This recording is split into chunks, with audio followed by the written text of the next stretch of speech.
Welcome to episode 500 of the Nintendo Powercast. I'm your host, N64 Josh. We have a special guest today, Thunderstash Gaming. What's going on? What's up, man? I am happy to be here. First off, I want to just congratulate you on 500 episodes. That is huge. That's just a real labor of love. It says a lot to get to 500. And when you asked me to be on for your 500th episode, it really came across as like an honor to me to be on for 500. That's a huge Uh, deal, man. So I just want to say thank you. I appreciate it. And here's to 500 more. let's do it, baby. Let's do it. So we're going to play the intro, and then I'll let you guys know where everybody else is. I'm so sorry.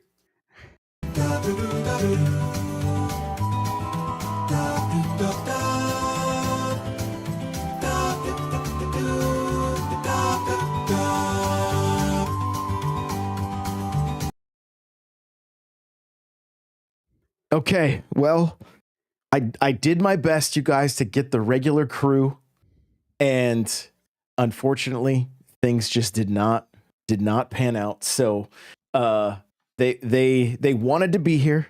They wanted to be here. They just it's just timing, family stuff, and so I'm super stoked just to chat with Thunderstash again. And I will let you guys know there are like I've been in talks with some of the older hosts as well. So there's some stuff in the works. So don't worry. We're not just celebrating 500 episodes and the beginning of season 8 of the Nintendo Powercast. Yeah, it's 8 years. Basically the launch or the announcement of the Switch, I was like, I think it's time. Let's do it. Let's do strictly Nintendo. And so here we are. Game over. Yo, what is that? I just want to say welcome in. I see Cryptic is here and Joey's saying 500. That's only half of 1,000. Game over. Jesse says 500 hype for the king. Jesse, we got to get you back on. Let's do it. Let's do it soon. Yeah, I would love to have you back on. So, Joey says Johnny is just a party pooper. Oh, he's had a rough. He's you guys know his.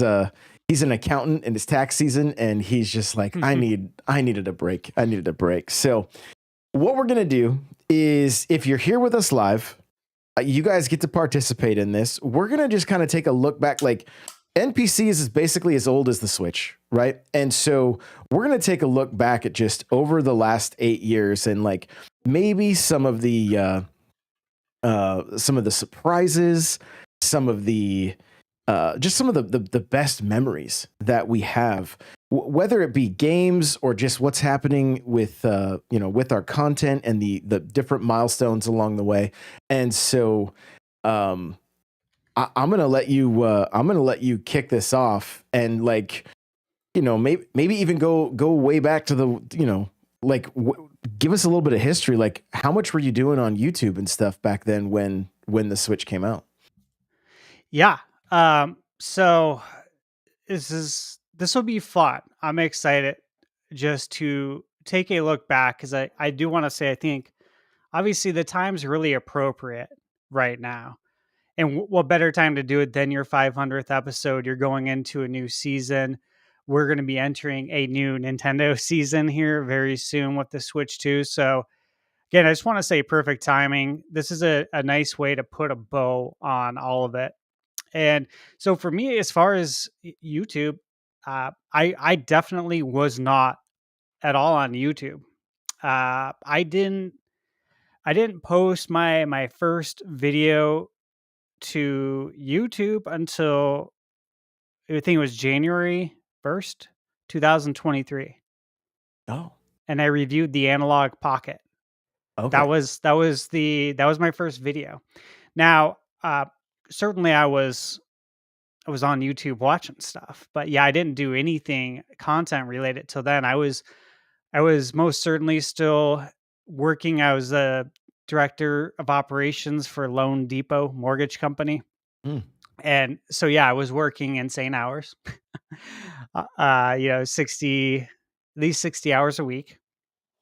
and very, very, very busy. So yeah, it was a different time. But as far as the Switch launch, man, I mean, of course, I was there for the whole ride. I've been on the Nintendo hype train, you could say, my whole life. Watching all of the new launches, from Ultra 64 to the Nintendo Dolphin to the Nintendo Revolution to Project Cafe, which of course was the Wii U. Uh, I've been around for all of the launch lead ups, like never ever ever skipping a beat. So this Mhm. has been really exciting, and I mentioned that because going from the Wii U to the Switch, I think there's a story there, right? And for people who followed Nintendo as closely as you and I have, and I'm sure that your viewers have, it's it was an interesting time because you had the Wii that was a runaway success, and everyone bought it. They had Wii's in retirement homes. They were everywhere, and it made sense too. Like, it was a really good pairing to have that in retirement homes and have, the older folk standing up and doing some bowling and getting some exercise. It We all know the success of Wii, right? The blue ocean strategy. And then we go into the Wii U, and I bought my Wii U on day 1. I camped out for it. There was not a lot of people camping to how many people are camping for the Wii. And so right off the bat, and I've camped out for a lot of consoles, right? First one I camped out for was PS2, GameCube, and then so on. I camped out for a lot. But just going, like, looking at the Wii to the Wii U, there's a big drop off in the excitement. And again, we all know about the confusion with the marketing of it. Now, people didn't know if it was an add-on attachment or this or that. So point is there was so much riding on this, Josh, and you remember this. Oh yeah. You remember all the doom and gloom headlines, right? From all the news outlets, and I really wasn't on social media then. I'll be honest with you, I only really got on social media at the same time that I started YouTube, which was January 2023. Otherwise, I wasn't on social media. I was working. And the last thing I wanted was to honestly get notifications all day because I'm working. And when I'm off work, you know what I want to do? I want to Well, relax and play some video games. yeah. You know what I mean? Or Like, watch basketball, right? yeah, exactly. I try to be as efficient as possible with my time. And I looked at social media like, I can't do that. It's going to take away from the things that I want to do, like play video games. So I wasn't on to see whatever people were saying there, but I was still on all the video game websites on a regular basis. You know, I was seeing all the news there. I was on YouTube, IGN back then. I was on IGN back then a lot more than I am now. But GoNintendo.com, the Nintendo Dojo, if you remember that website. All Vaguely, the yes. Yeah, all the websites, Nintendo World Report, formerly planetgamecube.com. That's right. Yeah. Yeah, so been following all this for ages, and there the point is there's so much riding on all of this, and everyone was calling for Nintendo to go third party. And I remember when we first saw the teaser for Switch, I'm just like, dude, this is huge. Mhm. Like, I felt so good about it. And then we had the big blowout in January 2017. And I remember it was at night, right? Oh yeah. And it was so cool. Like, I remember getting off work from Loan Depot, probably worked like a 12-hour day, but I had all the energy in the world. Like I had that Christmas Eve energy. Oh, yes. Great Uh, way of putting it. I love that. yeah, I was just so excited. And I remember I'm like, babe, tonight's the night, it's the big night. Finally gonna see Nintendo Switch. And like we were sitting down in front of the TV, just like giddy for it. We both bought one and pre-ordered it immediately as soon as it went up. And it's just wild to like look back at 2017, 8 years ago, where we were at in life and where we are now, and the success that we've seen with the Switch. It's really just mind-boggling, right? Because the Wii was so successful, and you wondered after the Wii U if Nintendo would ever be able to surpass the success of the Nintendo Wii as far as sales goes, right? It may have not been the most hardcore gamer friendly console, but it brought new people in and grew the industry. And that's really important. And I feel like the Switch gave us both. It was for the hardcore and it was also for everybody else. They like mastered that this generation, which has me obviously so excited now for Switch 2. But looking back, thinking about it, one of the first stories that was exciting for me, and then I'll kind of pass it over to you. But I remember pre-ordering at Best Buy across the street from Loan Depot Mortgage here in Scottsdale, Arizona, and everybody everybody knows I was a manager at the time. This was before I was a director. I had a team that I managed. Everybody knows I'm a huge Nintendo fan. You go to my desk, my office, it's Nintendo stuff. I literally had I have framed Nintendo like box art 24 by 36 or 36 by 24 that I got, custom print it. Went to Michael's, got frames for it, put a nail in the wall in my office. Like you go in there and it's like a Nintendo museum in my office. It's like it's Nintendo and basketball, like Phoenix Sun stuff. And so of course everyone's coming to me in the weeks leading up to Switch. Yeah. Like, hey, this is probably a dumb question, Steve, but and it's not mortgage related, but have you seen the Switch? I'm like, of course. Like what are you talking about, man? Yes, of course. I've been eagerly anticipating this for, like a year, ever since the rumors came out. And everyone really started to find out. They're like, oh my God, Steve's like a huge Nintendo nerd. And everyone's coming to me like, hey, were you pre-ordering it? What's your game plan? Do you think it's going to sell? I'm getting all the questions. What games do you think we should get? Obviously Zelda. Are you going to get 1-2 Switch? You're getting all the questions. And, do you think this is going to flop like Wii U? I'm getting more Nintendo questions than I'm getting mortgage questions some days. You know what I'm saying? Like, and I get a lot of mortgage questions. So it was really funny. Right. And I enjoyed it because I'm like, this is great. Like, this is great to see all this energy and excitement about Nintendo from adults. Because I'm not talking to, I think the youngest person probably working there was maybe 23, 24 years old. I'm talking people that are, at the time, early 30s or 40s, and they're hyped. They're super hyped for this. Like they're really excited. So I remember having it pre-ordered at Best Buy and getting there the night before to kind of set up shop to get my console when they opened. Best Buy opened early. And I usually got into the office. I was the first one there at Loan Depot every day. I start the coffee usually at 4:30 or 5 in the morning.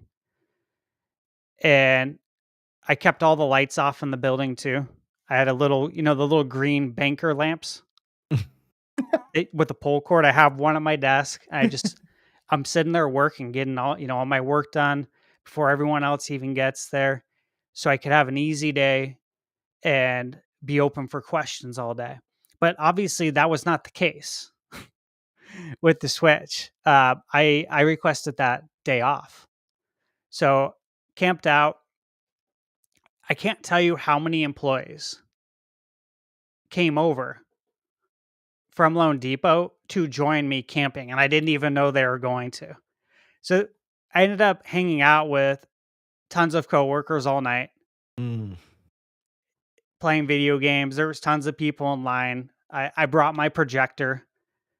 We played video games on the projector on Best Buy's wall, which is something I do like every time.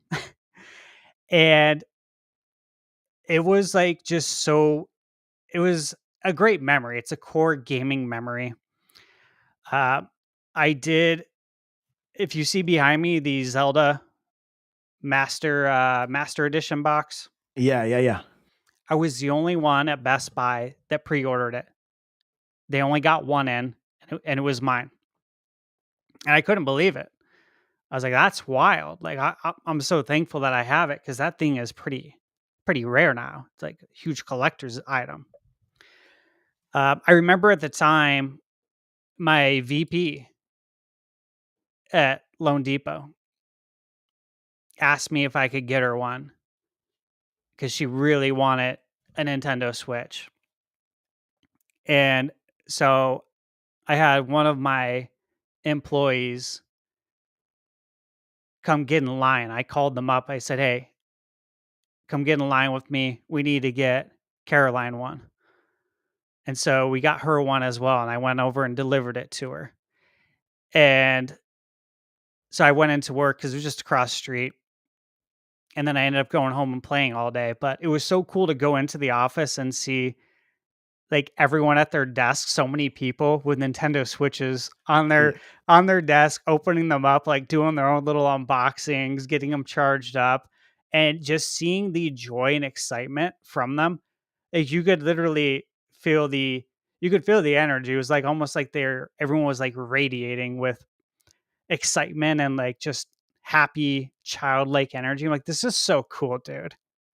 Like I'm so happy that everyone decided to go all in on Nintendo, but I want to say I never would have thought that we'd be at, over 150 million units now.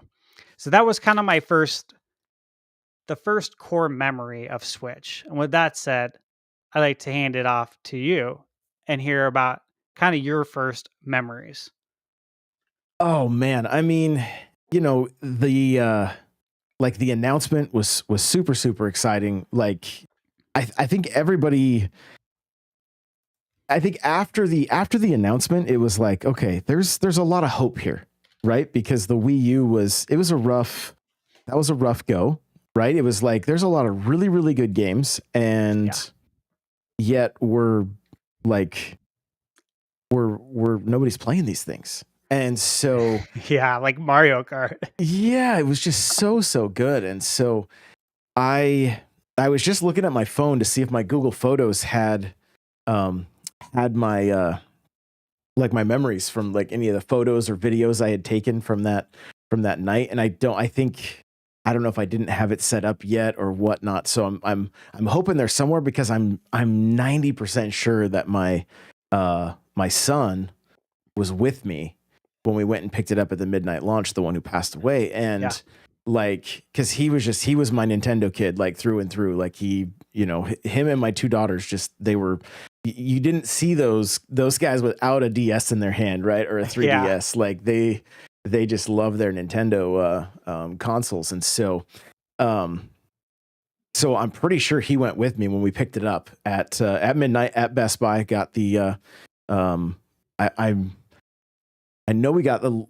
I know I got Zelda. I know I got 1-2 Switch, the Pro controller, and then I got the gray Joy-Con Switch, and like it was unreal getting into like playing Breath of the Wild and like I know I've got like over 120 hours in that game, and it was just like stream after stream of of Breath of the Wild. Like, it was just so good and so much fun. And so I'm going to give you guys a little bit of history on the show here, and then I'll take a couple of the comments that we got, because there's quite a few.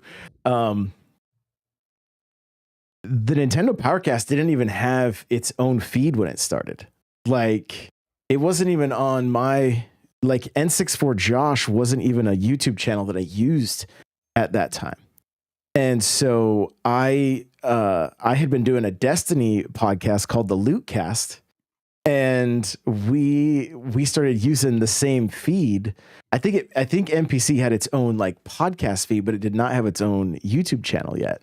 And so Brian, or Destinaut, was the co-host at that time, and we would do an episode of the Lootcast, followed immediately by an episode of the Nintendo Powercast, and it was just back to back each week.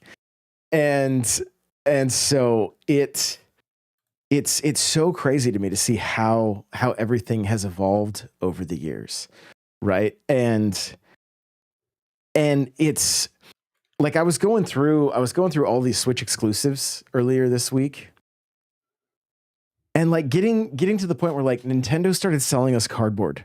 I don't think anybody really expected Nintendo Labo, like, I just don't think that's something that anybody really expected. And here's their version of VR, right? Like, here's, like, my son, he was a pianist. He loved playing piano. He was very musical. He built that piano. Like, that was like a 6-hour like build with the cardboard and everything. And he sat and built that whole thing. I have it's complete in my closet. And listening to him play songs on cardboard, it was like, what? This is crazy. Like, this is wild, but this is Nintendo, right? Like just so Nintendo. I don't know how else to put it. The company that started over 100 years ago selling playing cards, and then doing love hotels and toys and like even like noodles and things like that. Like, yep. Of course they're going to sell cardboard, like, it's just, it doesn't really, nothing really surprises me with them anymore. And it's all meant for our fun and our enjoyment. And I love it. So I want to jump into some of these comments here. Joey Pitt says, "Oh no, I've only had the Switch since January of 23. I love that. Cryptic says, as someone who didn't own a Wii U because of how disappointed in the direction of Nintendo, a lot of my time was spent towards PS4, which, I mean, I even during the era of the Wii and the Wii U, I was still playing Xbox and Xbox One quite a bit. Like, even though that was, like, eventually it became mostly Destiny. That's what I was really losing myself in Destiny. I got the Destiny PS4. Oh, there you go. Yeah, I ended up getting the white one that was Destiny themed. So yeah, I hear you. Well, and what's kind of cool is just a quick little side note. At one point, my son had been trolled in that community on the Xbox side of things. Like, he was really, really good at that game, and he helped beat a early raid, and they booted him before the loot dropped for being a squeaker or whatever. And some guys on the PlayStation side of the community got word of that, raised money, and bought him a PlayStation so that they could play with him. And so, like, quick, I mean, just little sidebar cool there, but it was super, super cool. So back to the comments here. Cryptic says, when Switch came out, I bought it brought back my love, starting with Breath of the Wild, the Wii U ports experiencing for the first time on the Switch, Xenoblade, finally getting a sequel in December. Oh yeah, so good. Joey replied, said, same Cryptic. My systems I got went from SNES, PS2, Wii, PS4, PS5 were hard to get by 2023. Needed a change. Now I'm on Switch, and I'll stay with Nintendo going forward. Love that. Cryptic said it went so well. The modern port to Switch was oh yeah, right. The motto was port everything to Switch. Was a catchphrase for years. I mean, we all remember saying that, seeing Doom and Yeah. like all of the games, BioShock and Borderlands. Like, it's kind of crazy to think like how many different games were coming to Switch. And let's not forget the hype around Smash, COVID times that brought us together with AC. And I mean, that was that in and of itself, like the whole COVID thing was just crazy and like lightning in a bottle for Nintendo. Cryptic says, I want to take a moment to highlight Smash. I found your community via the Smash Bros cast and learn how to be competitive. Been with you, Josh, since the beginning, and happy you're still going strong. Oh yeah. Like if you're watching this either later or live, obviously you're seeing the Smash B-roll. This was me playing last night. Like I got a little bit of time and just hit record and trying to get Mario into Elite. Like I go up and I go down and I go up and I go down. Cryptic says, even though there's been a lot of changes, it's still cool to see. Oh yeah, for sure.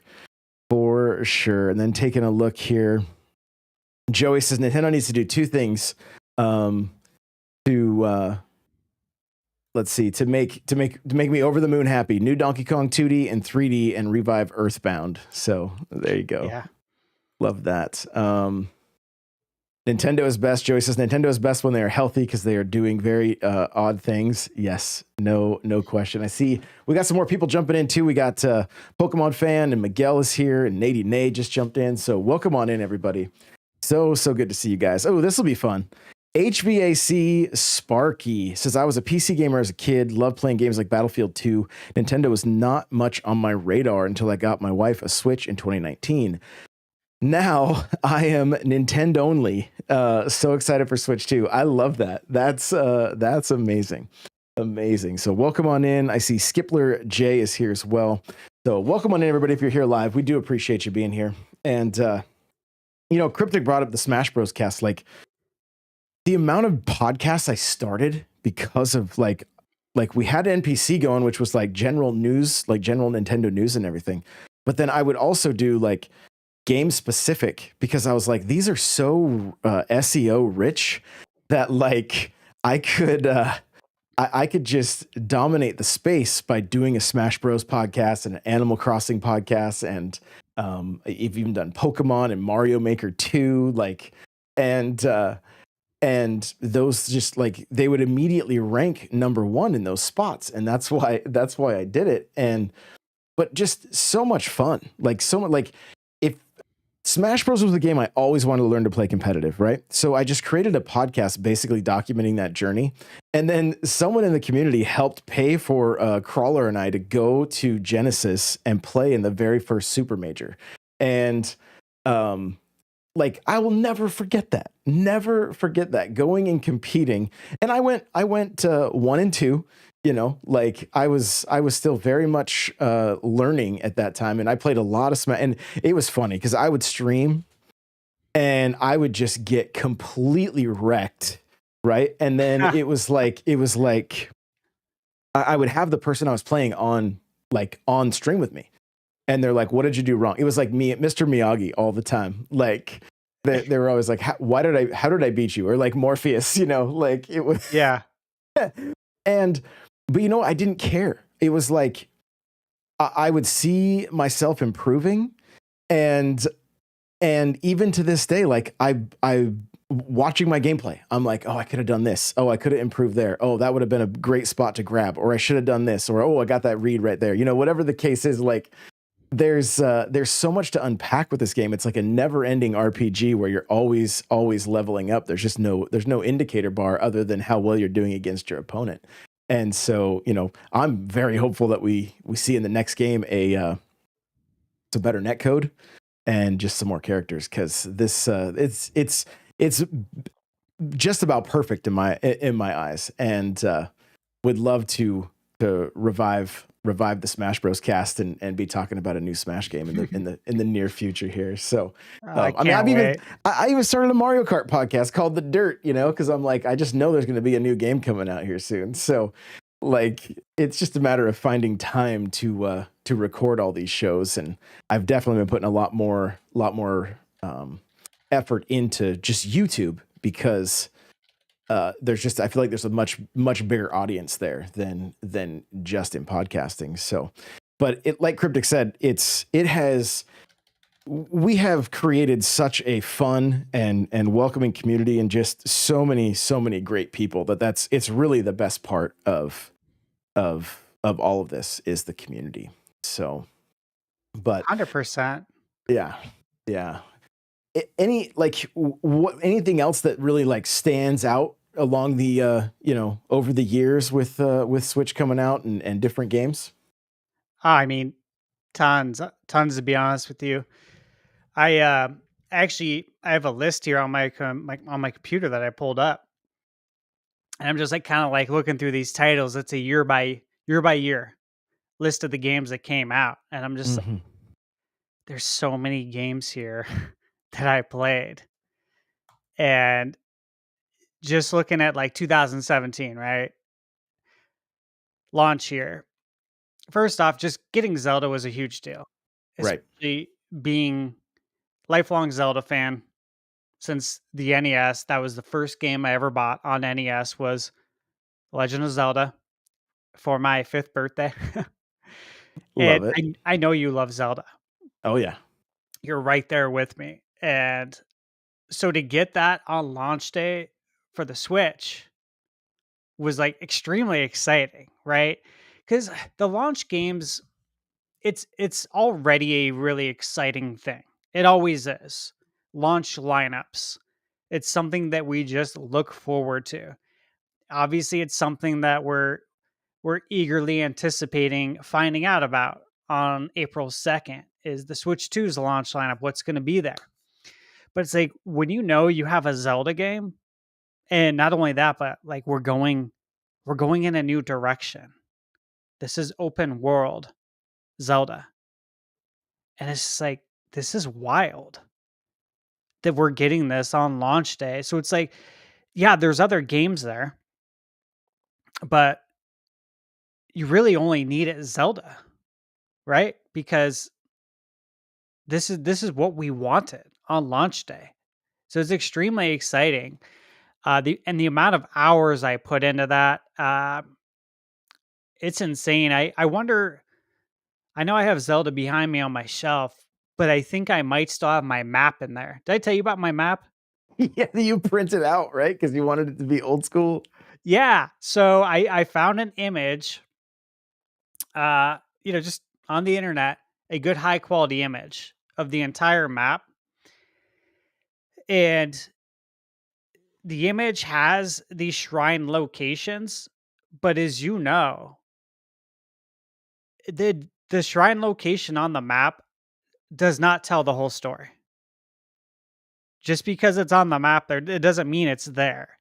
It could be somewhere else. It could be hidden somewhere. Like many times they're hidden somewhere. And I wanted to get all of the shrines in the game.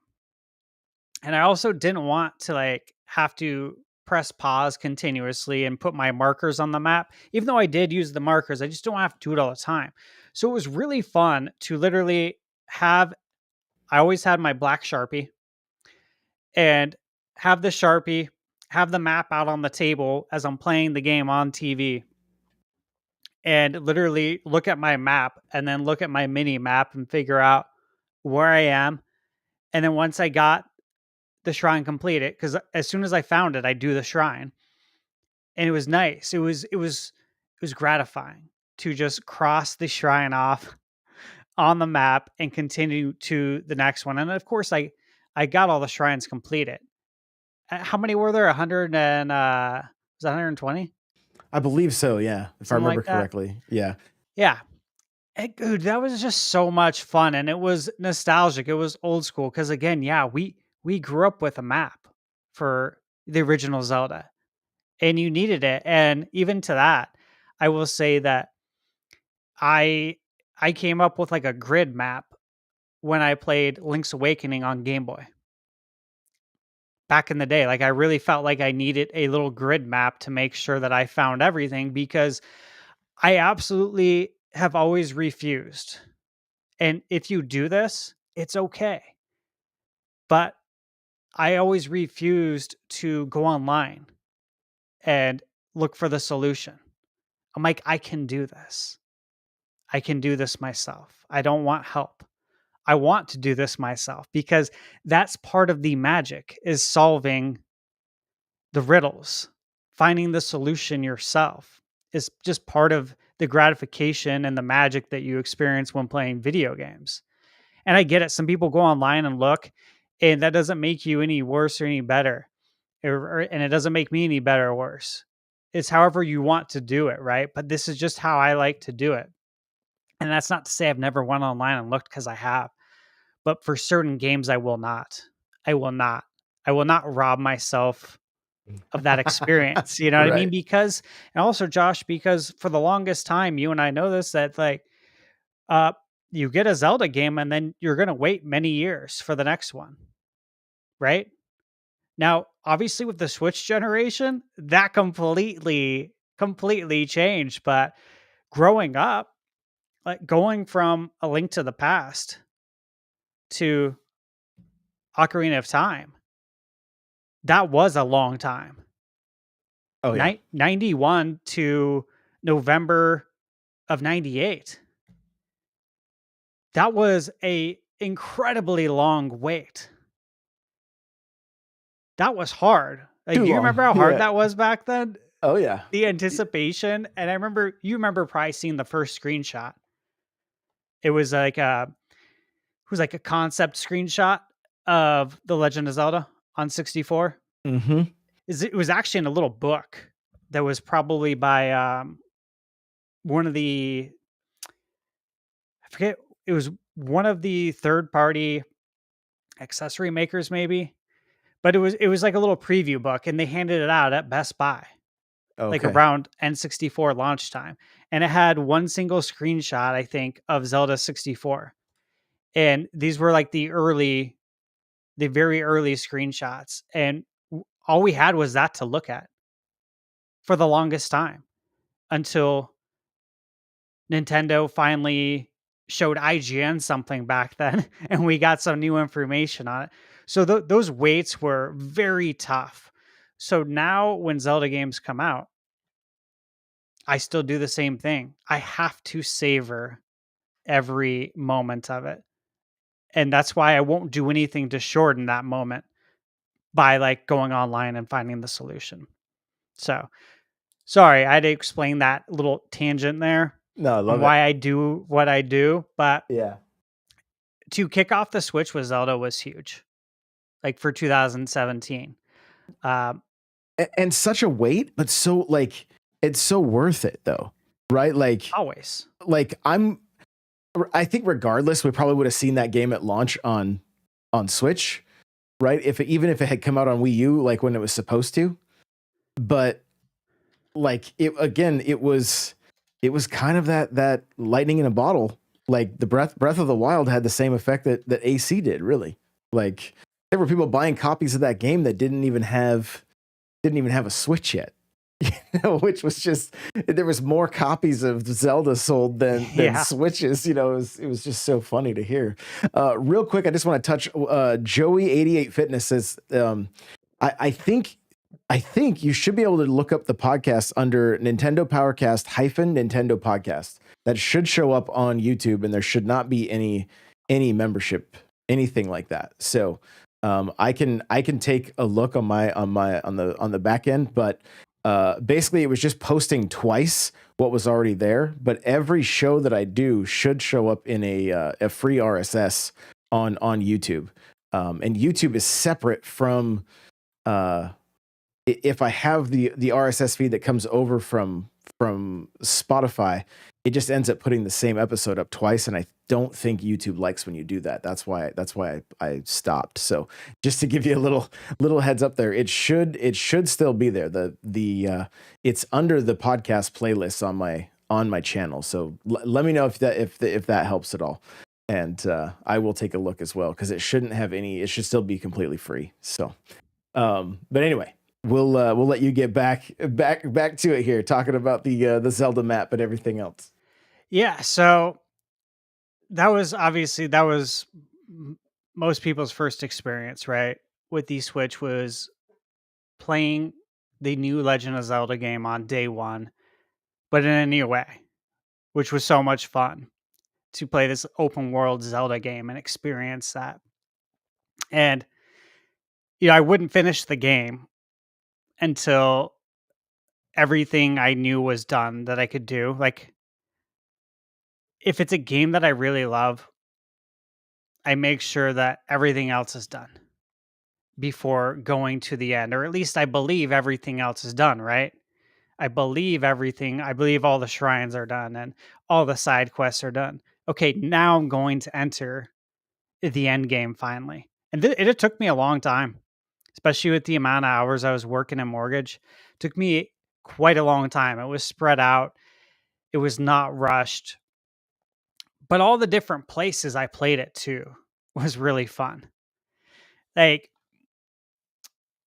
working in mortgage, there were times it was really weird. Like, when I first started with Loan Depot, there were days where the server would go down. And Josh, sometimes it would go down for hours. Mm. Hours.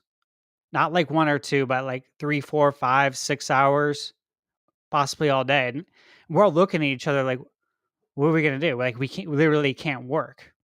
We have like a deck of cards, we're playing cards, and I'm thinking like, you know what? I should bring my Nintendo to work. We have TVs everywhere. I had a TV at my desk, but I'm like, I should bring this for when this happens, because this is happening so frequently that I'm pretty sure if I put my Nintendo in my car today, we could probably set it up in a few weeks because this is going to happen again. And so I ended up doing that. Of course, that was with the NES. I was like at my desk playing Mike Tyson's Punch Out. Before you know it, people are like, "Yo, you got Contra? You got another controller?" I'm like, "Yeah, let's go." So we're playing video games, uh, obviously at my desk. But I remember playing the Switch so much at work because of the systems going down. So I'm like playing Zelda, and everyone's watching.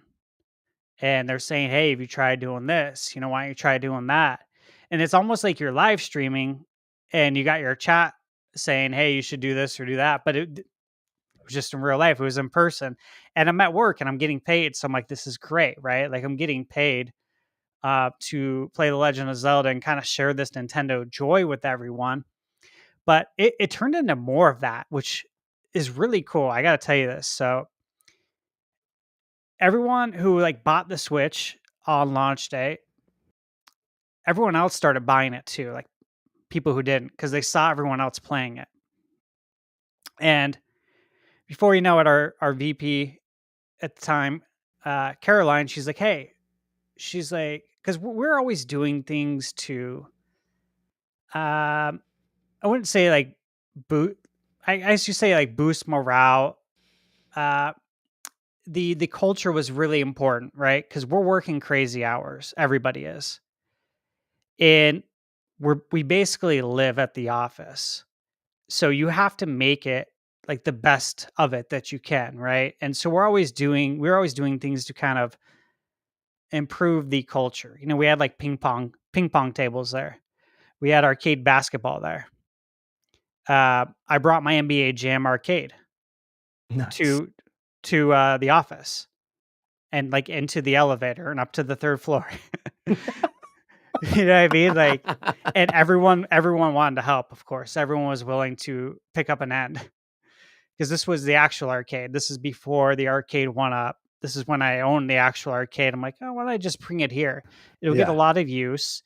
Um, and honestly, I'm going to whoop everyone's ass. And knowing the bankers, they'll want to play for money because they always want to bet. Okay. And I'm thinking like, yeah, like as long as we keep it on the down low, I can totally play them for money if they really want to. If they really want to lose their money, I'm all for it. Like, let's do it. So that was really fun as well. But she'd brought me into the office. She's like, "Hey, What are your thoughts on like having like video game tournaments like at least once a quarter? You know, like Mario Kart and like Smash Brothers. She's Mm. like, would you be down to like organize that and you know put an email together and like put some flyers together? And she's like, you know, we can use money um, out of the like funding and advertising to buy extra controllers.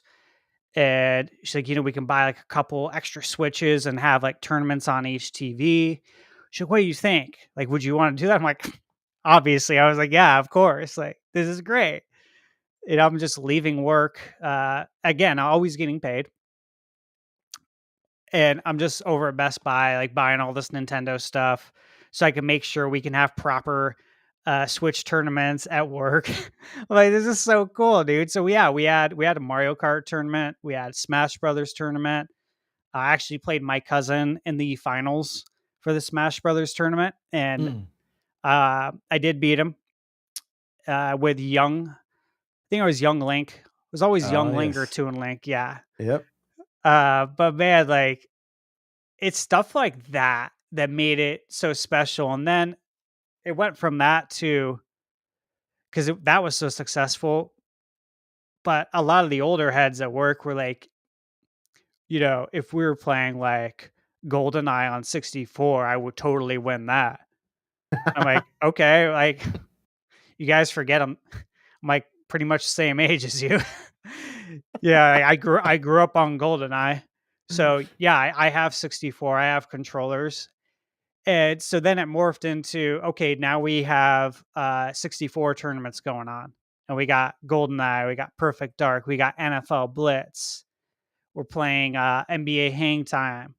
You know what I mean? Like it just turned into something really special. Because Yeah. never in a million years would I have thought that, you know, working for the second largest mortgage lender in the United States, like the amount of volume we did for mortgages is insane.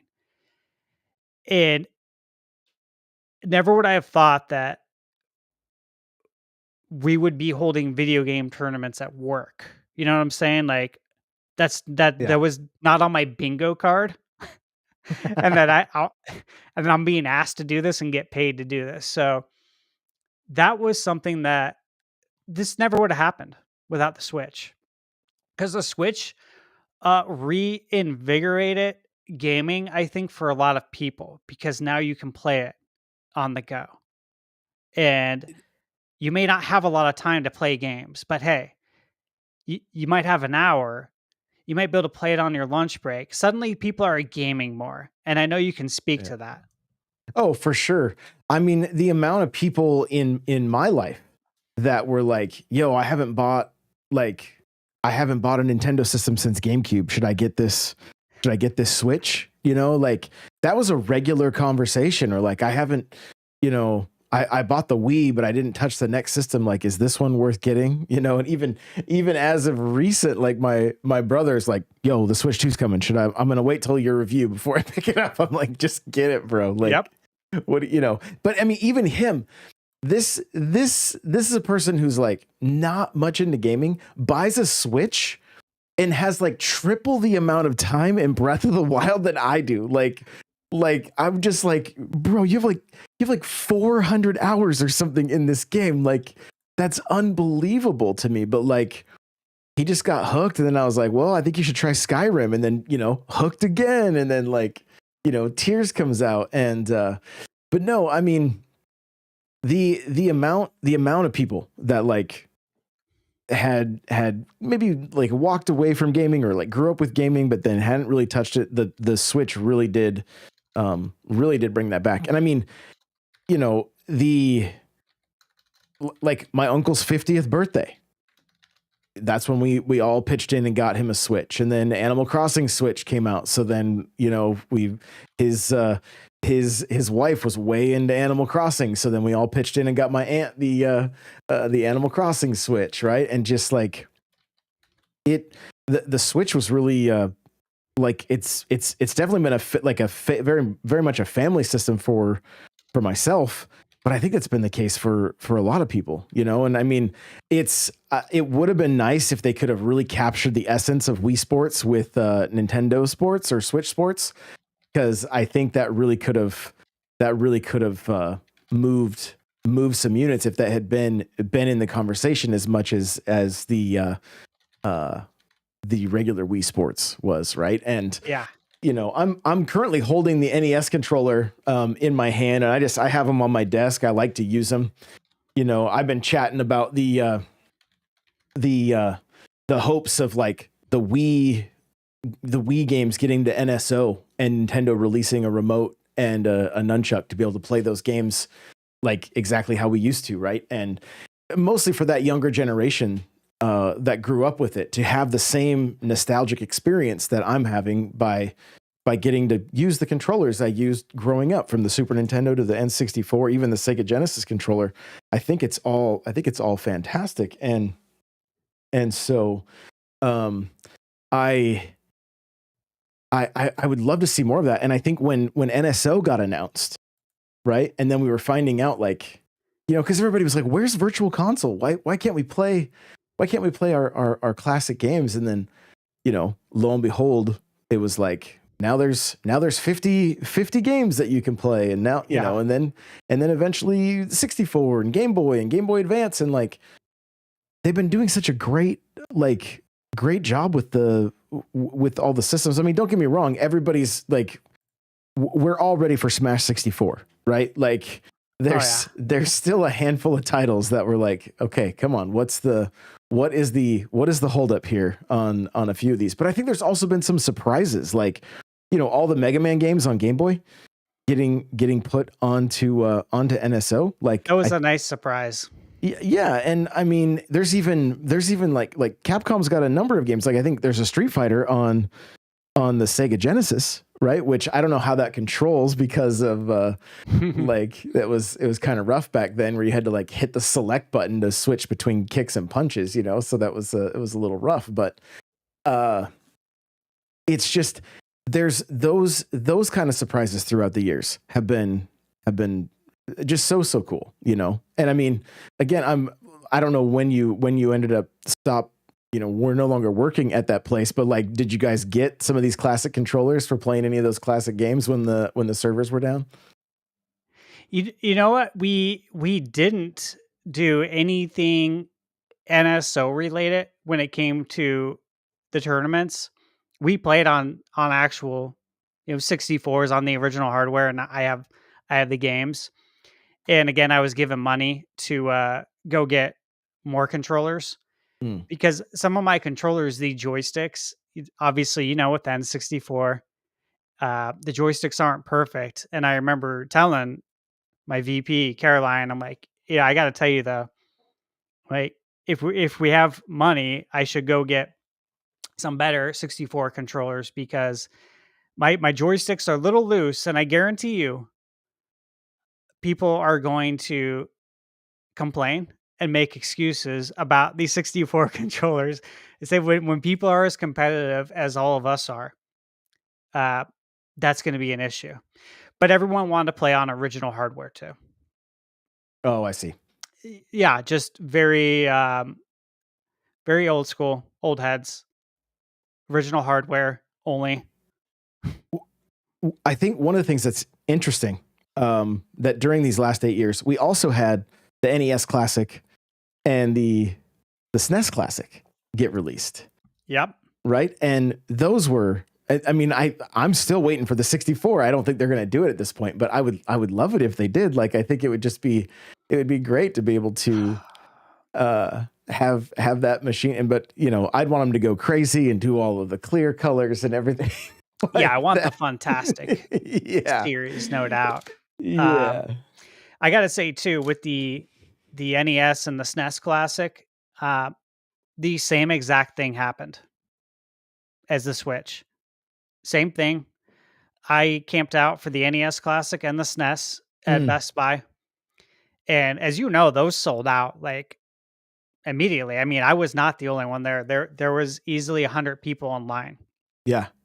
and that was, once again, it was a blast. Same thing. Brought the projector. got everything set up, and everybody wanted one.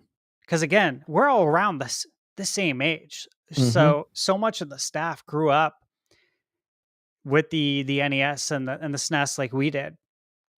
So again, I had the NES Classic and the Super Nintendo Classic always at my desk plugged in. I have a handful of them, both still in box sealed that I got, at a later time. Yeah.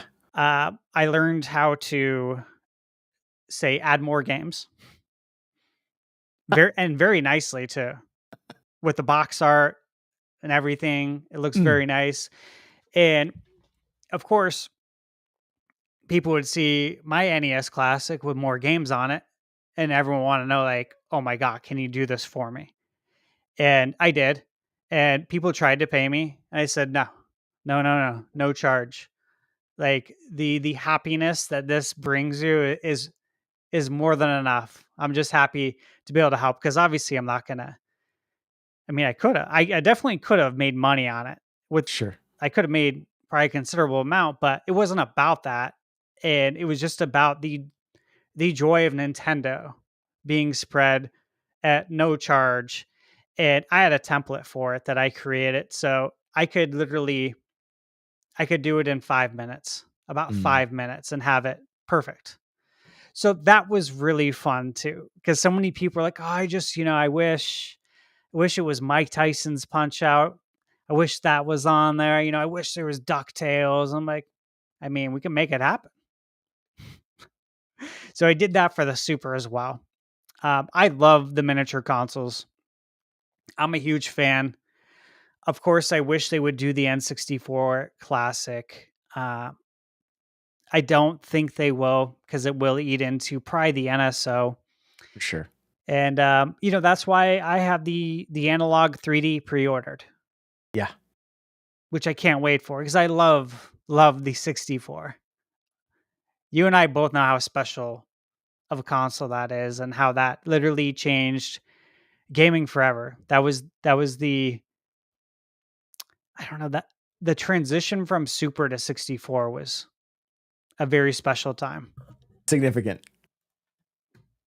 Very. 100%. Yeah. So I mean, because you're going from like playing like the arcade in your home with the Super Nintendo to like this is better than the arcade in some cases now. Like you were the games at home were now better than the arcade, which is the 64 is probably somewhat responsible for the death of the arcade, honestly. But That and the Dreamcast, yeah, because the yeah, Dreamcast got so many arcade perfect ports. right, But right. yeah, the younger cats, they may not know that the arcade was always the measuring stick for how far we can go in gaming, right?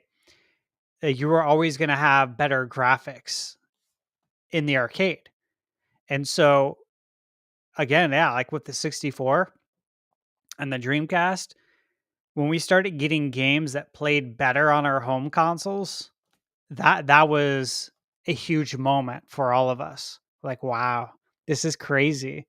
Like I no longer have to go to the arcade to see the future. It's literally hooked up to my TV right now. That was a huge deal.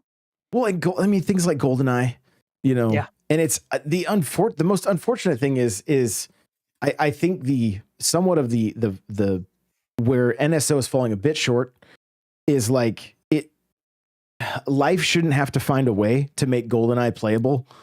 You know what I I mean? know. Like Yeah. I feel like they could have done just a little bit to just make it easier for people because you got to go in and like customize your sticks and and or else have the N64 controller and then you can hold it in a certain way so it plays like a modern shooter because it's completely backwards, right? To go Yeah. back and try to play. And what's funny is, I mean, we didn't realize it at the time, but like when I first got into first person shooters on GameCube, I was still playing in such a weird way. I was doing such weird control settings trying to get it similar to 64. until finally with Halo, I just finally gave up and was like, I'm just gonna play it like how we all play now, right? But I still play Yeah. inverted thanks to GoldenEye. So I just want to make sure that GoldenEye is the reason I play all of my first person shooters inverted. So, but yeah, so it just Obviously, great Mario times for Kart sure. was such Oh a yes, success story. When it got announced that it was coming out, you know, the next month, the following month, a lot of people asked me like, "Hey, are you gonna get Mario Kart?" Like, I heard this was the Mario Kart that was on Wii U, and the Wii U wasn't very good from what I've heard. So should I get this or should I wait for the new Mario Kart? That was the mm, question I was getting asked, and I'm like, "No, no, you got to understand. The Wii U just wasn't successful, right? It doesn't mean there wasn't good games on it, right? right, yeah, And Mario Kart 8 is amazing. I said the graphics on it, even on the Wii U, as you know, were awesome. I said, so yeah, 100% pick this up. This is, in my opinion, the best Mario Kart game like ever. And obviously, I've logged hundreds of hours on all of them, but easily for me, this is the best Mario Kart. And again, never would I have thought that that Mario Kart that was on Wii U that I bought on day one and got all of the what was it the 3 stars on each cup. yes, yep, Yeah, painstakingly went through that to make sure I got everything. Girlfriend and I did that. We were playing it all the time, but never would I have thought that here we are, February 2025. This is still our current Mario Kart, but I never would have thought that we would have got the DLC yeah, to literally double the content for only $25 or free if you're what was it, just a regular NSO member? I've always had the expansion pack. Ever since the expansion pack came out, I got it on day one. But is it just normal NSO? You got the DLC for free? I'm in the same boat. I Yeah. want to say Okay. it is tied to the expansion though, but I don't I don't know. Either way, for $25, Josh, the amount of content we got was Yeah. absolutely insane. But the way they did it, like the way they rolled it out, Hmm. created so much anticipation, excitement. It had us all speculating what the courses might be, what old Right. ones might be returning, what versions of them, and that was fun. Like to me, that was very not on the same level, but similar to the Smash Brothers Yes. invitations, right? Yeah. Which again, it was all everything. So much of what has made the Switch special is how we all experienced it Yeah. together as a community, right? What you brought up the Smash characters. I remember when Joker came out. It was do you remember the servers? Like what Oh happened to the yeah. servers? I was one of the first people to get him.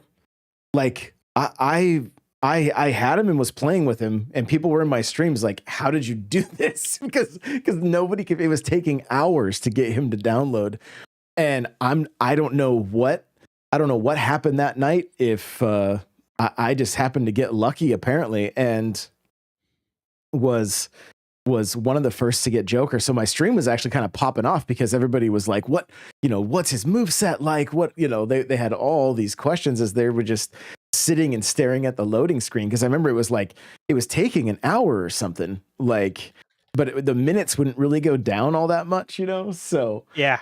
like it was a, it was a very, very, very fun night. But the thing with all that, with Smash, with Mario Kart, with those games and the hype around that, like I really hope Nintendo is paying attention to that going forward with these series. Like their top selling multiplayer games, especially, they need to have a long tail. Like the next Mario Kart needs to have a very long tail. However they go about it. I mean, I'm screaming till I'm blue in the face talking about this because I want to see Mario Kart staying fresh for a very, very long time. Same with Smash. Like if they do just a deluxe version of Ultimate and they just like make the fighter pass good for the next 4 years. You know what I mean? Where they're just continually adding characters and stuff, because it that there was so much hype and like never knowing like and the way they did it. Remember Sephiroth? Yeah, that was huge. It was crazy, and Steve and the way he showed up, and like there was just it was so great the way they handled that and the way they showed him off, and just Sakurai, just all of it, like just such a great time with the history of the Switch. I want that same feeling and that same hype for the Animal Crossing community, right? Like they got to experience it one time with the Happy Home Paradise or whatever, but like they should have kept going. Like Yeah, I was hoping they would do a cruise ship that would add like more multiplayer games and more things for us to do as a community, and like bring back the rest of the characters from the city, right? They didn't have any, they weren't in the game currently. And so I was really, really hoping they would do one more DLC at least, just to really, really pack that game out. But who knows? Maybe it couldn't even have run on the Switch after that point, because there were some people's it's islands true. that were seriously rough when it came to how much they had put on those islands. So That's a good point. I think you're probably right there. And with the Switch too, Josh, like we've talked about this, I expect them to do their best to emulate what was successful on Switch 1, but take it a step further. In that, again, I expect Mario Kart to be the evergreen driver. And I think I mentioned it before, but I expect the new Mario Kart to have cups that are specific to other Nintendo IP, like an F-Zero cup, a Legend of Zelda cup, you name it. And it would be probably geared around the release of a major mainline title. And that Mario Kart will literally not only be the evergreen driver, but it'll drive IP as well. And they should line it up accordingly. And I expect Mario Kart to kind of turn into like Nintendo Kart, yeah, you know?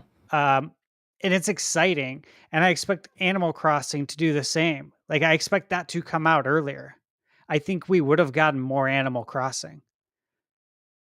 But I think Nintendo probably looked at it and said, hey, everything we're working on, let's bring this all to Switch 2, but in launch window.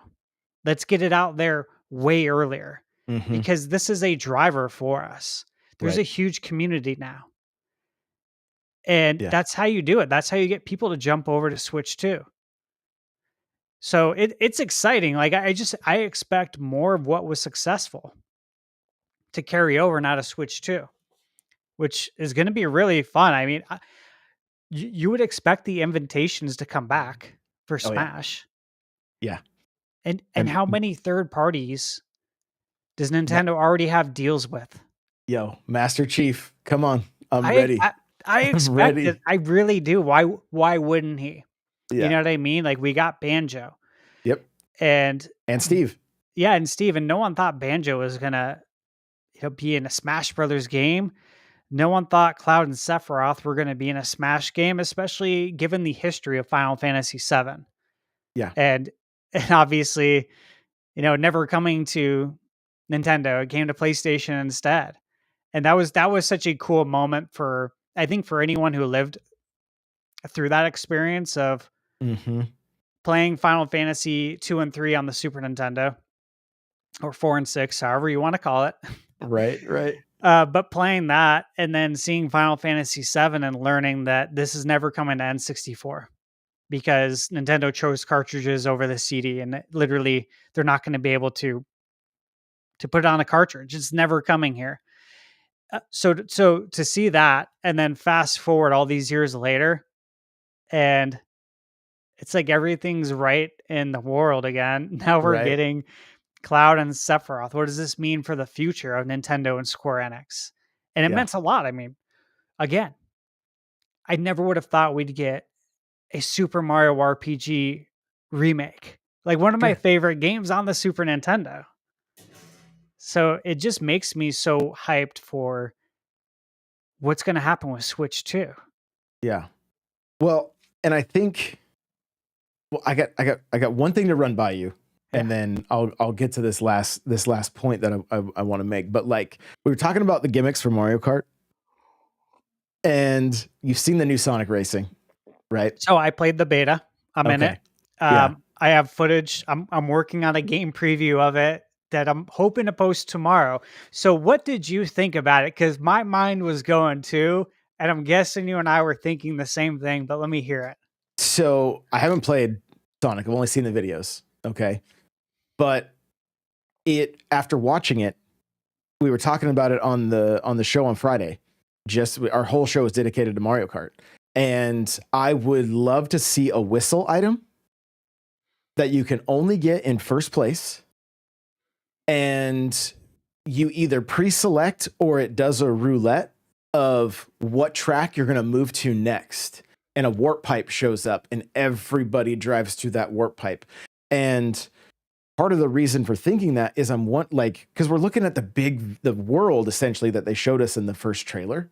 Yeah. And it's like, well, if there's multiple tracks, we might have to warp to lap 2 if that's. And then I also threw out the idea, like, what if there was a Super Mario Kart land essentially, and all the tracks were from that game, and then a Double Dash land, and then and Oh yeah. and moving between the retro tracks that way with like so they're you could open world and they would somehow kind of connect, but then when you're racing, the person in first dictates, maybe you pick the 3 tracks you want before the race starts or whatever, and then if you're in first, which ones are going to be coming up or whatever the case is. So Yeah. um I don't know, I was just curious, after you played Sonic, do you think something like that would work in Mario Kart? I do. That was something like when I first saw the trailer for Cross Worlds. One of the first things I thought of was Ratchet and Clank on PS5, right? Mm-hmm. Because that was featured heavily how you could just basically warp into another world on the fly and everything changes. You literally just morph into another world. And so when I saw that in the Crossworlds trailer, I'm like, oh, this is interesting. Like now we're doing this in a racing game. Yeah. That's really cool. I can't wait to see how this pans out. So then when the beta got announced, I'm like, yeah, you know what? I want to see this. I want to see this because this looks like a very interesting gameplay mechanic. And immediately I'm thinking, like, how could this work with Mario Kart? And then when I played it, I gotta say that I think it's a very smooth transition. Like, it's not chaotic. I thought it might be like super Mm, chaos on the okay. screen, but it's not. The transition is smooth. I'm playing on a base PS5, so I don't have a PS5 Pro. I think I handled it very well. There was no like hiccups or anything. Even playing in the beta, but it really added variety and excitement because I was excited to see what course it was going to or what track it was going to land on. Because when you're racing, a little like circle portal will come up with like one of the tracks. Like one of them that we seemed to land on a lot was the pirate ship one, and you Okay. got like it's storming, it's raining, there's like lightning, the waves are super choppy. I'm like, this is like really cool. But that would pop up, and then another one on the right side, and then sometimes one of them would be a question mark, so it's random. And depending on which side of the track you're on, left or right side, will depend on which one you go to. So you're racing, and on the left side, say it's blue, like the whole track is blue on the left side of your screen, and on the right side it's red. And however many racers it seemed like were on the left side, if there was more on the left side, it would choose the left track, Oh, okay. and then we'd all race into it. But the amount of variety is was my thought. I'm like, oh my god, like could we take this a step further? Because there's only so many tracks in the beta, and I know there's more. But I'm thinking like, okay, with Mario Kart, we have what 96 tracks and 8 deluxe, right? Right. And I'm thinking, could could we do this for everything? Because in the beta, it's only a handful that you can cross over to. And I think it's designed that way, Josh. Like I don't think the game plan is for you to be able to cross over into every track. Because for instance, like the pirate track, the pirate ship track, you can't select that one. There's a rainbow like ribbon track, you can't Mm, select that. Like okay. these are only tracks that you're able to cross over into. They're not actual full tracks. Gotcha. And I mean that makes sense as far as like even just the I mean how like my idea of like everybody choosing their own track, like how like memory wise it's probably not even feasible, right? But like if like what you're saying, like what I'm foreseeing at that point, it's like okay, the tracks are predetermined and you either go left or right and the person in first dictates where, you know, so Yeah. if you're going to like let's say track you know, from track 1 to track 2 or 3 depending on which side you go left or right, that's what it dictates. And then maybe the last lap is the track that didn't get chosen for the second lap or something along those lines, just to because yeah, I mean you're talking about massive amounts of loading, like you know, to try to have it smooth. I Yeah. totally see what you're saying, like it's got to be something similar to that where it's like they're kind of predetermined so that it's not, you know, maybe they could do up to five tracks that are preloaded. Maybe those are voted on in the like in the lobby prior to, but then again, maybe player one can pull a whistle or maybe somebody else can pull a whistle and that dictates, but then player one can choose if they go left or right. You know, I don't know.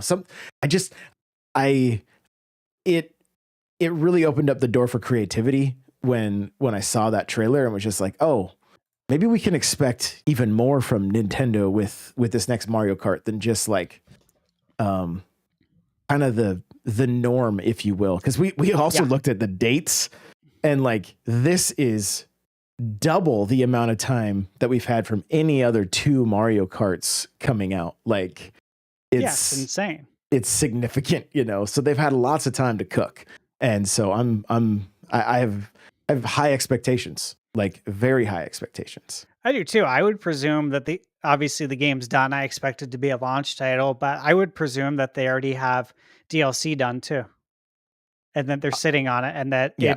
it's literally ready for when X game comes out. You know, Yep. whenever this Nintendo title comes out, DLC is ready to roll.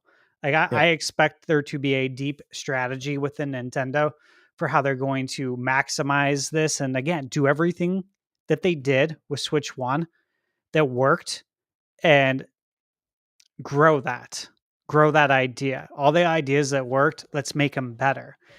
Uh, but as far as gameplay, again, yeah, that was the first thing I thought of was like, I wonder if Nintendo is going to do this with Mario Kart because this is a great idea. Uh, but again, like, this isn't something you can just add in. Like, they would have had to have come up with this idea a long time ago when Sure.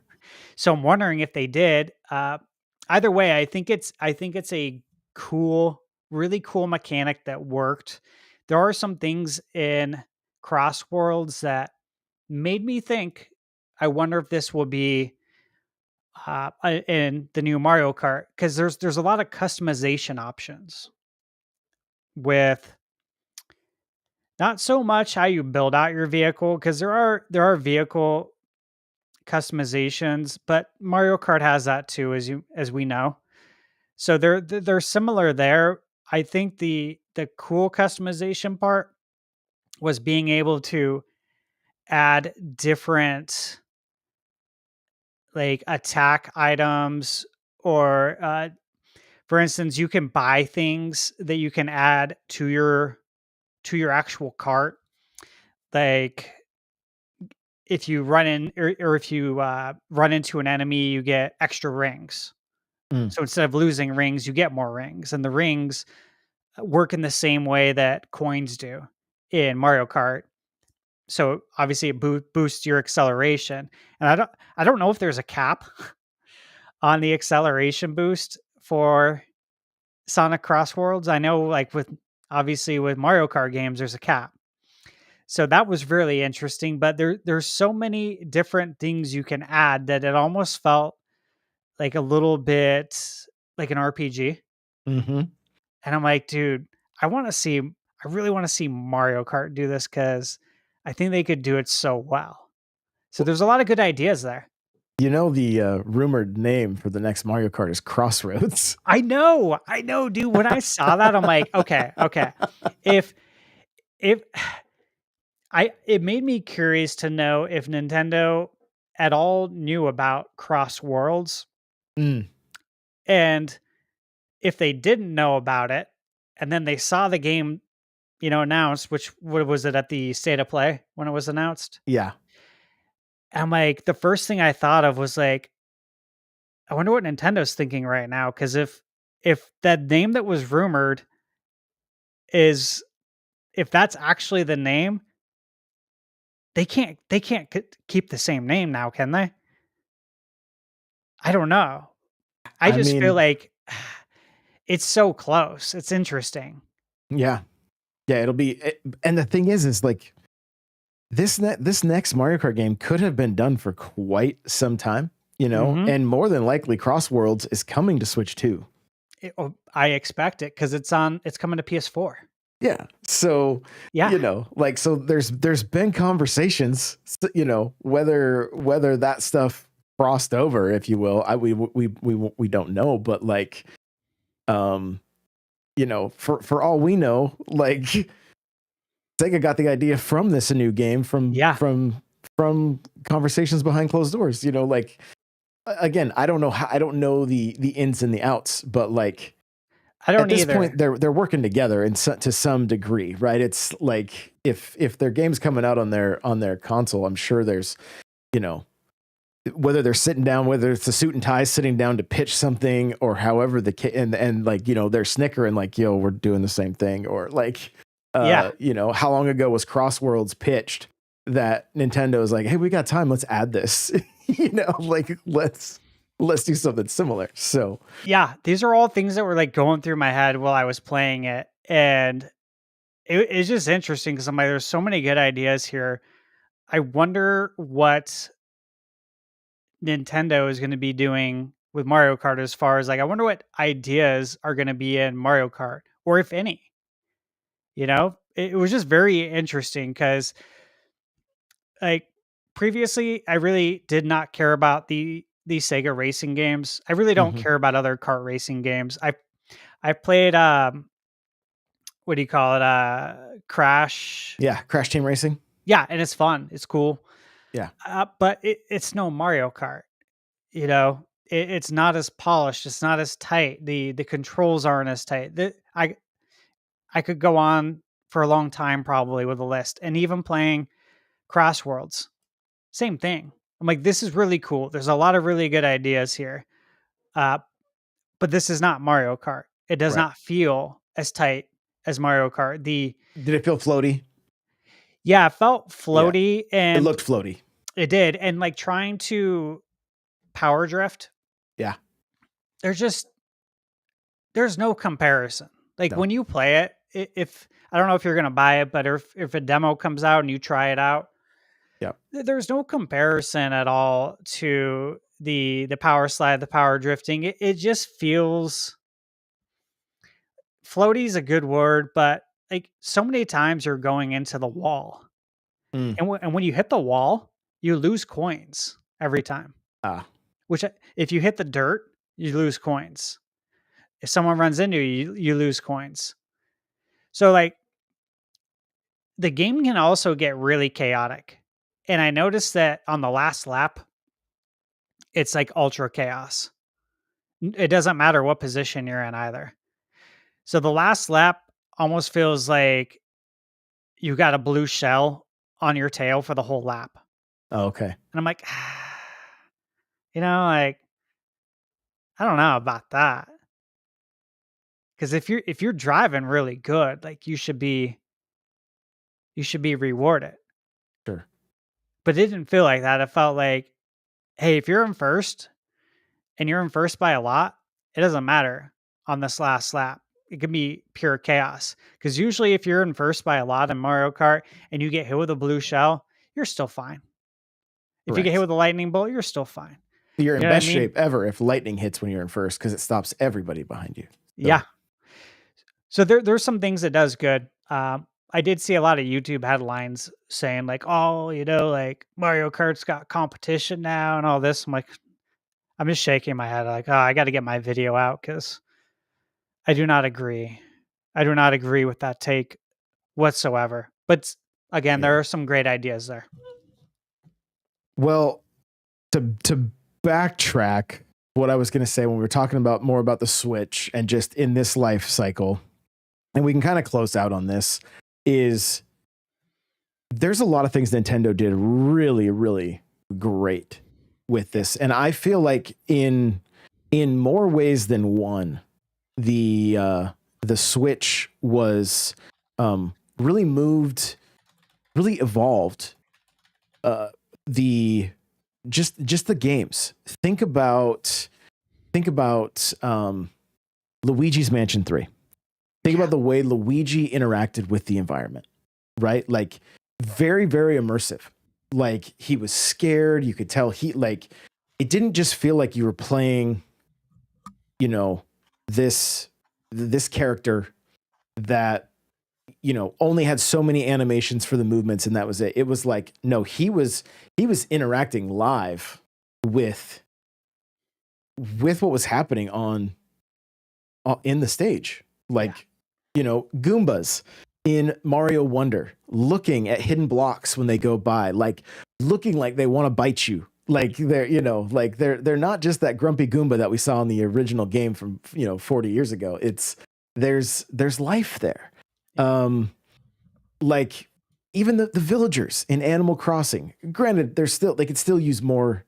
Don't get me wrong. Like there could always be more when it comes to that kind of stuff. But like, and Animal Crossing's always been somewhat decent at like just giving the characters kind of life. You get stung by the bee and that kind of stuff. You get your eye gets messed up, right? But like, even Mario and Mario Odyssey, like, and then we see it in the new Mario Kart, like the characters have some facial expressions. It looks like Mario's holding his breath or something, like his cheeks look a little fuller than normal, right? And it could just be an art style, like a design choice, just like Donkey Kong. But like the way the last one that I think really needs to be mentioned is just Samus in Metroid Dread. Like you could tell that's how they've always wanted Samus to be and to move. Like where she is, they're locked in the room with her, right? Like it didn't matter the size. It didn't matter what, the Emmys, it didn't matter. Like they made you feel like you were almost a super soldier kind of thing. Like the way Halo makes you feel, but they did it in a 2D Metroid game. And with like very little dialogue, right? And even if she looks startled by something, you still like. I think my favorite scene is when she faces Kraid and just stands there and looks at him as he's like, just slobber and just snarling and the scream and everything, and she's unfazed. And then, for no pun intended, and just shoots him right in the mouth. right? Like it's just it's literally the Samus we've always like pictured in our head, Yep. but now we're seeing it on the screen. And it's those nuances and those kind of things that like I just feel really set them apart this time around. And I don't hear it talked about all that much, because it's like, well, the Switch isn't a powerhouse. It's not like, but like you don't have to be like bleeding edge, like No. The Last of Us, all that kind of stuff to still incorporate these design elements that really make you feel like you're experiencing the the world with the character versus like basically just kind of controlling a lifeless character. And I feel like this generation they really knocked it out of the park. And with higher horsepower on the next system, I can't wait for Luigi's Mansion 4 just to see how I know. Luigi interacts with the ghosts and everything, and the next 3D Mario and Mario Kart and Zelda, all that kind of stuff. Like I'm just beyond excited to see how Nintendo brings these characters to life in even a bigger way. Even Donkey Kong in like I know it's the older game, but like sitting down playing the Switch, right? Like it used to be a DS. There's just Kirby's the same kind of thing. Like they've just done so much to really bring the characters to life, and I love it. I love it, and I just can't wait to see what the future holds. Yeah, I agree with you on all that. I feel like they've really evolved their IP and the characters, as you said, they've really come to life. And yeah, I look at like the Switch era as a whole. Obviously, it's going down as the most successful Nintendo console of all time, and it will go down as the most successful console of all time shortly here. And what's crazy to me is that despite that, I think Switch 2 is going to be insane. Now, I don't know if it's going to sell 150 million because that is insane. It doesn't need to though. If it does or doesn't, it doesn't bother me. And I know it doesn't bother you, Josh. W- w- Obviously, it helps that a lot of people buy it because then the third parties are there for the whole run Right. because they're already on board right now. So just looking at that and the amount of, again, the horsepower, the specs, and the wizardry that Nintendo can pull off and retro Monolith Soft with this amount of power is just extremely exciting to think about what all of these IPs are going to look like and grow into on the Switch too. But I also look at like there's so much uncertainty going into the Nintendo Switch. That's gone now. Yeah. We're going into Switch 2 with a very confident Nintendo, but as a whole, Nintendo's grown a lot during the Switch era. If you think about it, we went from the down and out Wii U to, hey, we really need Switch to be successful because we have the 3DS right now, but we're getting ready to sunset the 3DS. We've already merged our console and handheld development teams. They're in one building now. The plan is to go forward with just console, and it's this hybrid console, and it has to work. It really does because we don't have a Game Boy or a DS to fall back on. Everything worked, but the growth I saw in that, hey, now Nintendo has a theme park Hmm. with Universal. Right. Right now they have the movie universe Yes. with Mario. We're getting the sequel. We're getting a Zelda movie. The characters, again, they look more alive. They have more expressions. And it makes you wonder, is that because of the movies? What is the big picture plan? how many movies are we going to get? How many different IP movies? We know we're getting a Donkey Kong movie as well. So I look at that, it's like, man, they've really grown up. Like, it's for being a company as old as they are too. It sounds kind of weird to say they've grown up, especially when I've grown up with them and so have you. Right. But it's like maybe leveling up is the right word. Mm-hmm. But wow, like so much growth in the last 8 years and just so much change. Reggie, you know, he's gone now. Mr. Iwata's gone. This could be the last generation that was Switch 2 with all the OGs Yeah. that have been around since the NES era. Been But around for 40 years. It's crazy. but I think it's in really good hands. I think Yes. Nintendo's done an excellent job uh, Yeah. building the future with younger developers. And I just feel like for as successful as Switch 1 is, we haven't maxed out yet. There's so much room for them to do more, and I think they're going to. Because again, we're getting an iterative system now. This is Switch 1, but bigger, better. It's Nintendo to Super Nintendo, except the graphical jump is much, much bigger than that. The horsepower is much bigger. It's not 8-bit to 16-bit. It's not, Right. double the power. It's way more than that. Yeah. And for Nintendo to have that much power under the hood is just like, dude, I feel like we're about to enter as Nintendo fans, and I hope as gamers in general though, but like we're about to enter like a golden era of Nintendo. And I don't know if we've ever like this is my hope and dreams, but I really think that's what we're about to enter. And I don't know if we've ever really entered that. Because again, like I said, the Wii, super successful. But if you're a hardcore gamer, there sometimes it left a bit to be desired. But we brought more people in, which is great. Wii U, we all know that story. The Switch, I just feel like everything we did, we can do it better now. And Nintendo has a template for how to do it better now. Does that make sense?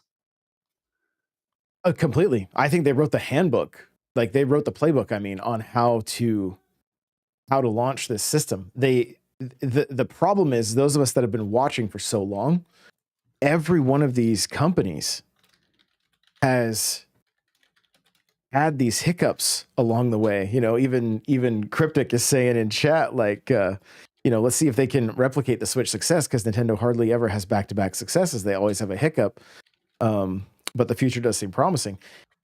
I feel like we're going to enter an era of NES to Super Nintendo, right? Where Yeah. like everything's better. Everything looks better.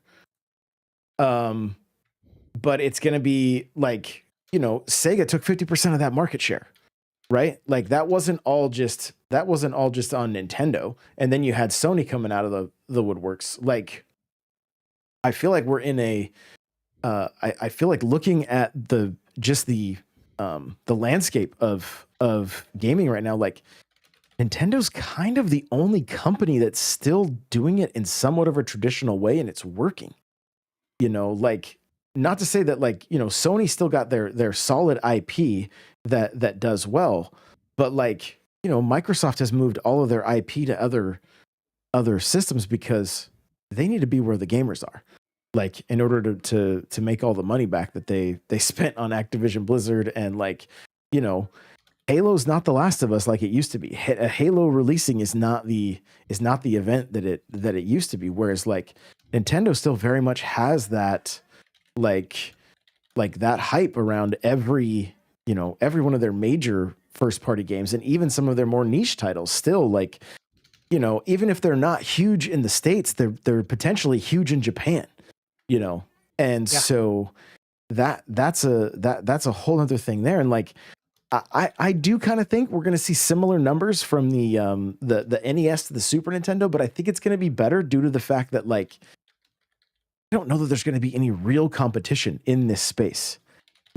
Like I could see companies attempting to go into the handheld space, but they're just not Nintendo. And we've already seen a number of like, the Steam Deck and these other like handheld PCs. And I know Xbox is going to be trying to get there, but you can play their games on the Switch. So it's like it's just going to be such a good time for Nintendo. And I think because of the foundation that they've laid with the Switch, with games like with Animal Crossing in particular, I think that unlocked a whole new a whole new style of gamer. Honestly, like I think there are plenty of people that did not play much games until they got to play Animal Crossing, and that became like they are now gamers because of that game. I think you know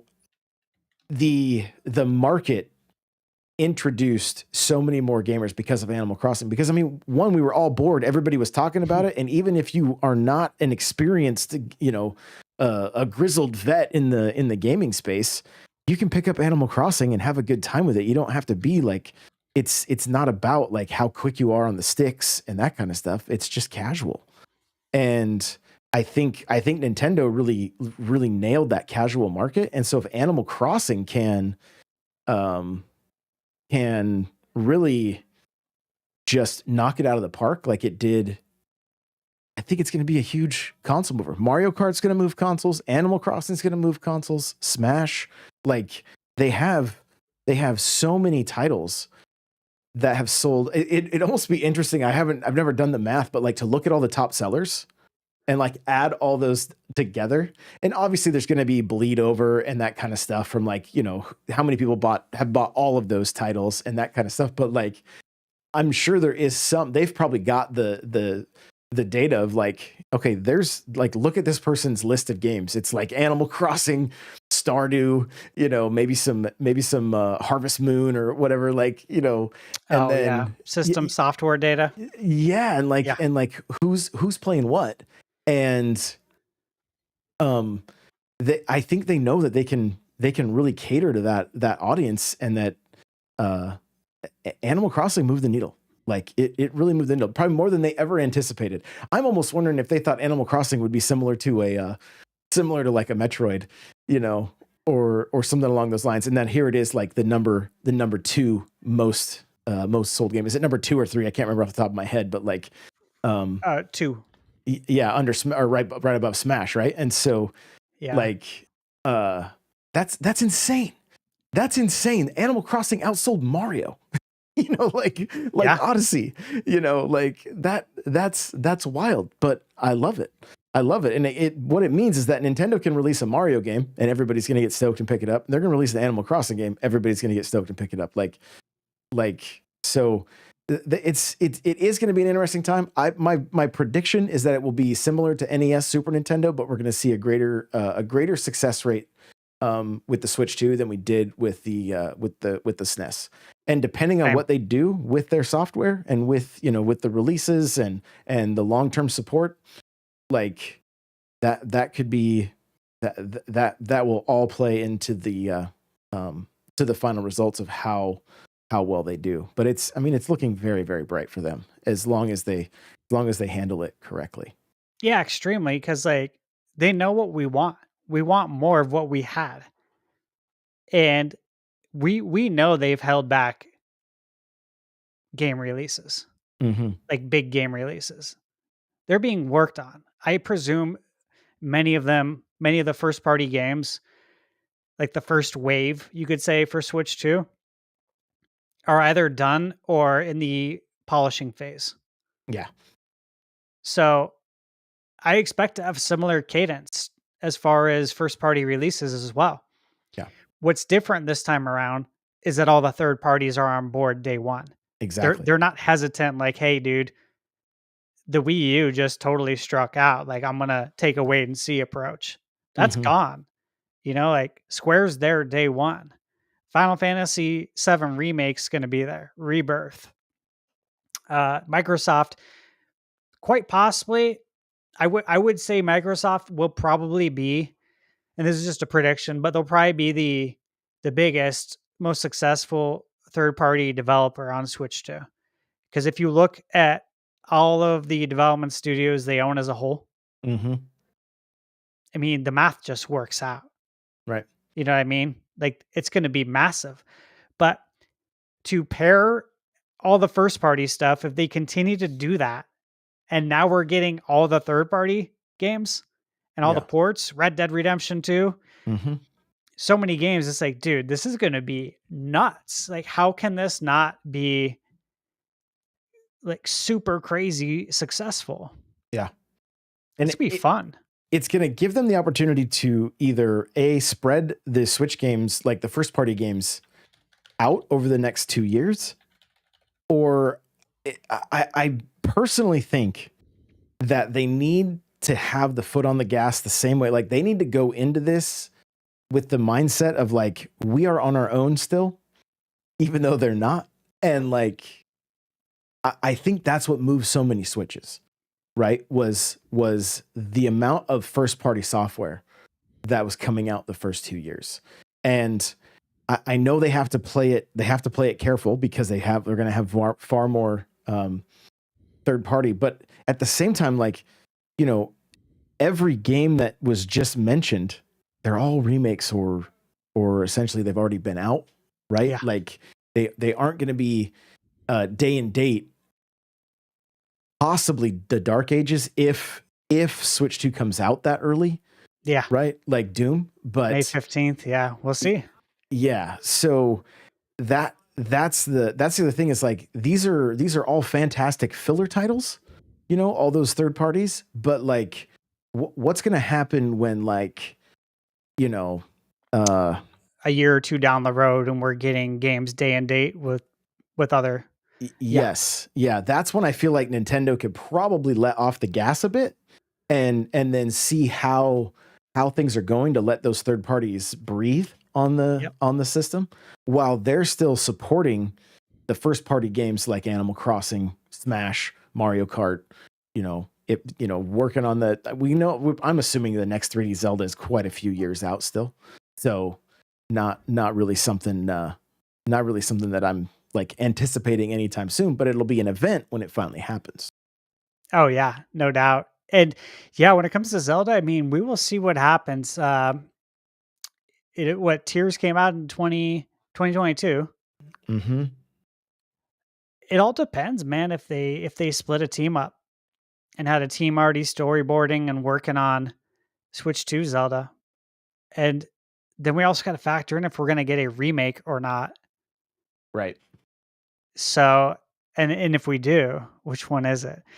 I'm under the speculation, I guess you say. I've been heavily speculating that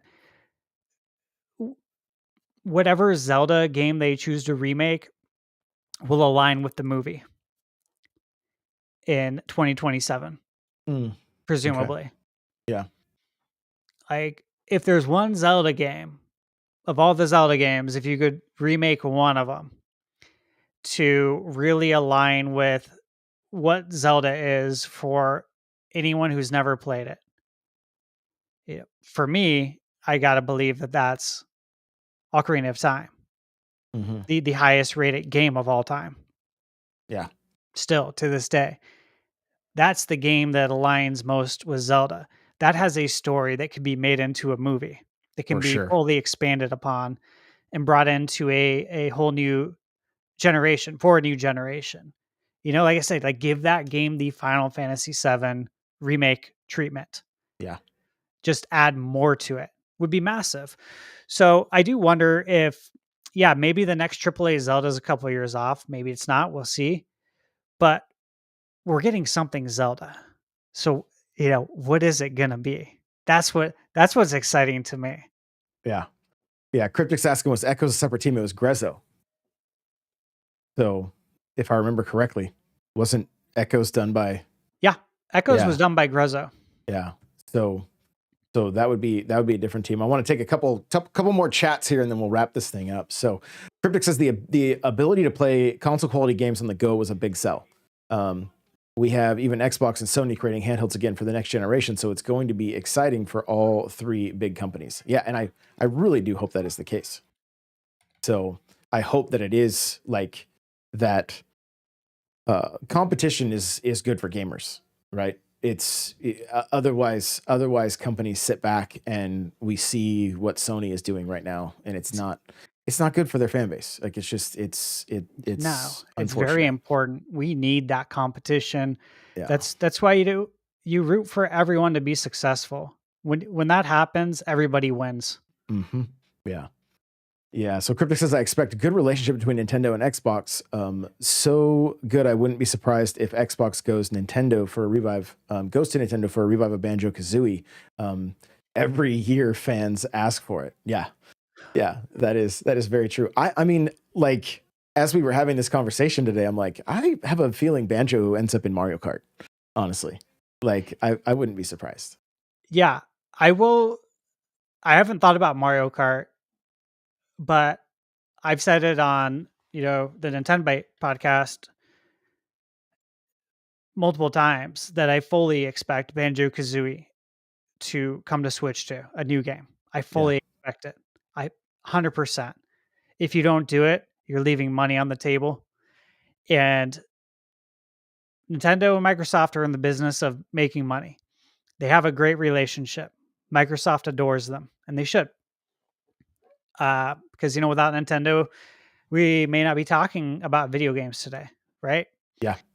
So I expect a lot of good things to come from that relationship. But if there's one thing I feel really certain about is that we're gonna get a new Banjo. I Mm. expect Perfect Dark to make it over to Switch too. Oh, I hope so. Yeah, it's gonna be a lot of fun. As far as Banjo and Mario Kart, I hadn't thought about it. So you mentioning it's the first time Mm. makes a ton of sense. Yeah. Ton of sense, right? Why wouldn't you? Look at Yeah. some of the other characters in there, Yep. and it makes so much sense. Yeah. And get Crash in there. Like how much fun it would be? Like get Crash and Smash, get Crash and Mario Kart. Like for those of us that grew up with all of the, to see Sonic and Mario and Crash That'd be so literally cool. like all in Smash Bros. You know how crazy that would be, and then throw Master Chief in the mix too. And that's kind of the four big mascots for the eras, right? Like for the Yes. different eras. So I'm all for the Smash treatment for Mario Kart. 100% all for it. And I think that's how you make it as popular as it was day 1. The day it releases all the way to the end. If you do that, I mean, you probably sell more than Mario Kart 8 Deluxe if you do that from day 1 oh and yeah. you literally do the Smash treatment. Yeah. Yeah. Yeah. Well, what a fun episode 500. Thank you so much, guys. I am so grateful for everybody that's here, everybody that's listened through the years. Like it has been such a wild ride, such a fun ride, and just really, really excited for the future and everything that's to come. Thunderstash, let people know where they can connect with you and check out your content. Yeah, so you guys can find me on YouTube at Thunderstash Gaming, and I review games. That's what I do. I review uh, current gen games, so PS5, Xbox, Switch. I review retro games too. I'm working on a retro review right now.